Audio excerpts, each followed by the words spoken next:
nggak rencanain untuk takut sih. Nggak canda. Ketakutan. Takut nggak ketemu lagi sama orang tua di surganya Allah. Nggak bisa jadi diri sendiri. Takut lupa cara bahagia. Emang cara bahagia tuh gimana? Nah itu dia. Jadi gue nggak tahu cara bahagia itu gimana. Menurut gue sekarang bahagia, tapi gue takut nanti suatu saat gue lupa cara untuk bahagia. Kehilangan orang-orang yang gue sayang. Menurut gue kekuatan terbesar diri kita itu diri kita sendiri, tapi itu juga jadi ketakutan terbesar buat gue sih. Maksudnya gini, kayak istilahnya gue tuh selalu kayak takut kalau misalnya gue nggak bisa ngerti diri gue sendiri, antara apa yang hati gue mau dan apa yang pikiran gue mau. Kalau mereka bentrok, gue pasti takut ngambil keputusan yang salah. Ada beberapa hal kayak misalnya hati lu maunya ini, tapi itu nggak sesuai sama apa yang lu pikirin. Mungkin bisa jadi itu terkontaminasi, aduh bahasa gue itu bisa karena pengaruh dari lingkungan juga nggak sih. Jadi kayak ya gue takut aja di saat antara hati dan pikiran gue nggak sinkron dan gue nggak ngerti tentang apa yang gue mau gitu. Gue takut menyesal mengambil pilihan.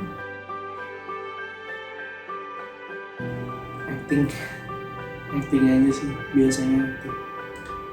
Apain actingnya? Acting kalau lagi nggak kenapa-napa. Ya kayak semuanya baik-baik aja kok. Gitu sih.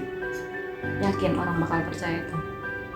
Sejauh ini cukup banyak yang percaya. Belum kebayang sih. Apapun itu, semoga gak aneh-aneh. Curhat sama Allah. Nyari kesibukan lain. Cuman kalau misalnya gue nggak bahagia, gimana mau cari kesibukan lain ya? Gue nggak tahu mau ngapain. Gue suka me time sih, kayak istilahnya nenangin diri, ngelakuin hal-hal yang gue suka. Kayak bisa dibilang gue suka ngobrol di depan kaca sama diri gue sendiri. Kan gue bilang kekuatan terbesar diri kita itu tuh diri kita sendiri.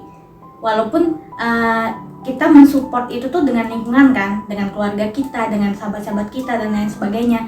Tapi ketakutan terbesar gue pun diri gue sendiri. Jadi otomatis gue harus berbicara dan berkompromi dengan diri gue sendiri. Salah satunya dengan cara ngobrol di depan cermin atau melakukan hal-hal yang gue suka sampai pikiran gue tenang dan gue bisa mikir apa yang harus gue lakuin saat itu. Nangis? Normal nangis itu? Normal. Gue biasanya seneng ini, gue pernah ngalamin. Gue lagi ada di masa dimana gue nggak bisa memotivasi diri gue sendiri saat itu. Tapi ada entah kayak mana caranya Allah mengarahkan gue untuk melihat sesuatu, pendapat orang lain tentang diri gue, hal-hal baik tentang diri gue dan lain sebagainya. Dan lagi-lagi gue ngelakuin hal itu, kayak ngobrol di kaca dan bilang orang lain aja bisa berpendapat kalau lo tuh sebaik ini, jadi kenapa lo harus takut sama diri lo sendiri gitu. Ayo dong gitu. Semacam itu sih, kayak istilahnya kalau gue udah nggak nemuin cara gimana sih cara ngatasin ketakutan gue, berarti gue harus cari bantuan lewat orang lain. Kita kan butuh bantuan orang lain tuh, tapi karena gue takut terlihat nggak baik-baik aja di depan orang lain juga, itu yang biasanya gue lakuin, ngeliat memori-memori lama. Dan alhamdulillah selama ini lingkungan gue kayak istilahnya baik sih, maksudnya ada aja orang-orang baik yang dikirim buat gue. Dan mereka tuh saat hadir di dunia gue mungkin keberadaannya nggak begitu berpengaruh, tapi saat gue lagi down justru mereka nggak ada raganya, tapi memorinya yang gue simpen, entah tulisan mereka, entah pendapat mereka tentang gue, entah mungkin pujian atau hal-hal baik yang dibilang untuk gue, itu jadi motivasi buat diri gue sendiri, semacam itu. Gue diam di tempat mungkin gue gak apa kayak cuma mikir solusinya, tapi Gak tau lah. Gak tau. Gue gak tau bakal ngapain. Cerita ke orang lain, Siapa? temen, ibu, adik. Secara gak sadar, mungkin dari gue kecil sih, gue selalu ketakutan apa yang gue sayang, itu pasti gue takut kehilangan. Kayaknya kerasa bangetnya sekitar usia 16 atau 17 tahun.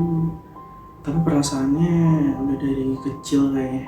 Dari semenjak gue ngerantau di Bandung, dari semenjak lulus SMA.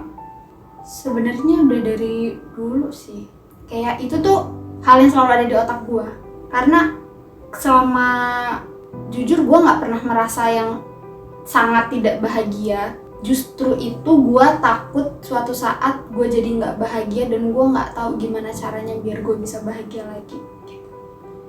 Dari dulu kali ya, gue kayak kalau yang takut untuk terlihat nggak baik-baik aja depan orang itu mungkin dari dulu sih, dari kecil. Gue rasa itu gak bakal pernah hilang sih. Nggak, karena dari ketakutan gue ini sebuah motivasi juga untuk gue lebih maksimal lagi untuk agar tujuan itu tercapai. Gue nggak tahu akan berakhir atau enggak, tapi gue berharap iya. Berharap banget. Iya. Ya karena ngapain sih gue kok takut nggak bahagia gitu, tapi ya gimana, itu yang gue pikirin. Gue sangat berharap, tapi nggak tahu kapan. Gue berharap banget.